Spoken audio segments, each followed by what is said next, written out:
दोस्तों, फिर से एक बार आप लोगों को स्वागत है जेपीएससी विद अमन की क्लास में। यह क्लास सेमेस्टर 1 वाले स्टूडेंट के लिए हेल्पफुल रहेगा जिनका MJ1 पॉलिटिकल साइंस है। आई होप यह क्लास आप लोगों को बहुत अच्छा लगेगा। आज का इम्पोर्टेंट क्वेश्चन है साथियों, वह है भारतीय राष्ट्रपति के पद एवं शक्तियों की विवेचना करना। मतलब भारत के जो राष्ट्रपति होते हैं उनका पद एवं शक्ति का विवेचना करना है। सबसे पहले आप लोगों को इंट्रोडक्शन से क्लास यानी आंसर को स्टार्ट करनी चाहिए ताकि आपको 20 में से 20 मार्क्स मिले। देखिए ईजीवी में किस तरह से इंट्रोडक्शन दिया जाता है। देखिए, भारत का राष्ट्रपति कार्यपालिका का शीर्षक प्रधान होता है, मतलब शीर्षक या प्रधान होगा। और भारतीय राष्ट्रपति न केवल संविधान का संरक्षक होता है, भारतीय राष्ट्रपति जो होता है वो केवल क्या होता है, संविधान का संरक्षक होते हैं।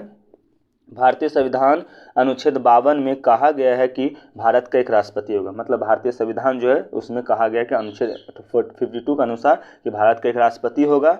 और अनुच्छेद 53 में कहा गया है कि भारतीय संघ की समस्त कार्यपालिका शक्ति राष्ट्रपति में निहित होगी। मतलब जितना भी कार्यपालिका शक्ति है सब राष्ट्रपति के पास होगा, जिसका प्रयोग अपने अधीनस्थ पदाधिकारियों के सहयोग से करेगा। मतलब अपने अधिकार उनके अंडर में जितने भी पदाधिकारी होंगे उनके सहयोग से करेंगे। इससे स्पष्ट होता है कि राष्ट्रपति भारतीय संसदीय प्रणाली में एकमात्र संवैधानिक प्रधान होता है जो प्रधानमंत्री के सलाह पर क्या करते हैं, कार्य करते हैं। ये था इजी वे में इंट्रोडक्शन जो आप एग्जाम में लिख सकते हैं। अब हम आप लोगों को बताएंगे भारतीय राष्ट्रपति का पद जो क्वेश्चन के अनुसार था वो क्या था। देखिए, भारतीय राष्ट्रपति का पद एक महत्वपूर्ण पद है जो भारत का राष्ट्रपति देश का मुखिया और भारत का प्रथम नागरिक होता है। जो भारत का जो राष्ट्रपति होता है वो प्रथम मुखिया भी होगा, वो प्रथम नागरिक भी होता है। राष्ट्रपति के पास भारतीय सशस्त्र सेना की भी सर्वोच्च कमान होती है। मतलब जितना भी सेना होते हैं सब किसके पास कमान होता है, सब राष्ट्रपति के पास कमान होता है। ओके। भारत का राष्ट्रपति लोकसभा, राज्यसभा और विधानसभा के निर्वाचित सदस्यों द्वारा चुना जाता है। मतलब विधानसभा के द्वारा निर्वाचित सदस्यों के द्वारा क्या होते हैं, चुने जाते हैं। भारत के राष्ट्रपति का कार्यकाल 5 वर्षों का होता है। कितने वर्ष के होते हैं, तो 5 वर्ष के होते हैं। और भारत के प्रथम राष्ट्रपति कौन थे, तो डॉक्टर राजेंद्र प्रसाद थे। याद रखना, डॉक्टर राजेंद्र प्रसाद प्रथम नागरिक थे। और भारत की स्वतंत्रता से लेकर अब तक 15 राष्ट्रपति बन चुके हैं और वर्तमान में द्रौपदी मुर्मू भारत के राष्ट्रपति है। ये आप भारत की राष्ट्रपति का पद को इस तरह से एकदम शॉर्ट में डिफाइन कर सकते हैं। ठीक है, एकदम शॉर्ट में डिफाइन कर सकते हैं। अब हम आप लोगों को बताएंगे भारत के राष्ट्रपति का शक्ति। क्या बताएंगे, भारत के राष्ट्रपति का शक्ति। ओके, नेक्स्ट देखिए, भारतीय संविधान में आपात उपबंधों या संकटकालीन शक्तियों को 3 भागों में बांटा गया। मतलब राष्ट्रपति की जो शक्ति है उसको 3 भागों में बांट दिया गया है। पहला शक्ति है युद्ध, बाहरी आक्रमण या राष्ट्रीय आपात। ठीक है, यह अनुच्छेद 352 में है। दूसरा है राष्ट्रपति शासन जो राष्ट्रपति लगा सकता है, अनुच्छेद 356। और तीसरा शक्ति जो है वित्तीय आपात जो अनुच्छेद 360 में है, जो राष्ट्रपति के अंदर में रहता है। ठीक है, ओके, नेक्स्ट देखते हैं राष्ट्रपति का सब शक्ति। देखिए, पहला है अनुच्छेद 352 में जो युद्ध, बाहरी आक्रमण या राष्ट्रपति आपात की शक्ति। देखिए इसमें क्या है, यदि राष्ट्रपति को यह विश्वास हो जाए कि युद्ध, बाहरी आक्रमण या समस्त सशस्त्र विद्रोह के कारण भारत या उसके राज्य क्षेत्र के किसी भी भाग की सुरक्षा संकट में है तो वह आपात की उद्घोषणा कर देता है। मतलब जब लगने लगता है राष्ट्रपति को कुछ होने वाला है तो आपात की घोषणा कर देते हैं। ठीक है, अब देखिए 44वें संविधान संशोधन 1976 ईस्वी के दौरान राष्ट्रपति ऐसी कोई भी उद्घोषणा तब तक नहीं करेगा जब तक कि प्रधानमंत्री या मंत्रिमंडल का स्तर का कोई व्यक्ति उस लिखित रूप से ऐसा करने की सिफारिश ना करे। मतलब पहले क्या था, जब कि राष्ट्रपति घोषणा लगाता था तो वो खुद से लगा देते थे, लेकिन जब 44वें संविधान संशोधन हुए तो वो बिना प्रधानमंत्री की सलाह से या मंत्रिमंडल की सिफारिश के बिना वो नहीं लगा सकते हैं। ठीक है, आगे देखिए नेक्स्ट कि मूल संविधान में आपातकाल में उद्घोषणा का आधार शुद्ध युद्ध, बाहरी आक्रमण और आंतरिक अशांति थी।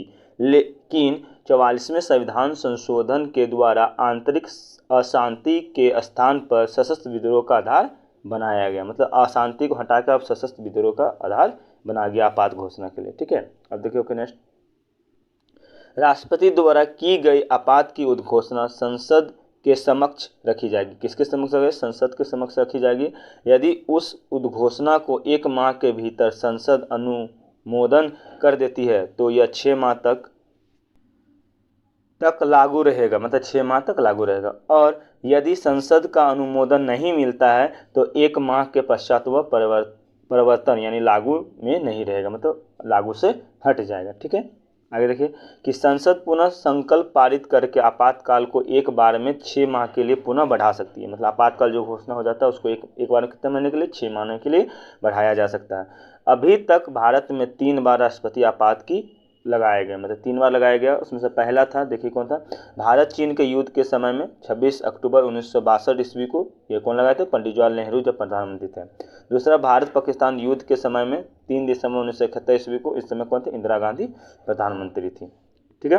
तीसरा बार जब लगाया गया था तब था, आप लोग देख सकते हैं, वो था आंतरिक अशांति के कारण 25 जून 1975 ईस्वी को इमरजेंसी लागू हुआ था। ठीक है, ये कौन थे, इंदिरा गांधी के प्रधानमंत्री के कारण। ठीक है।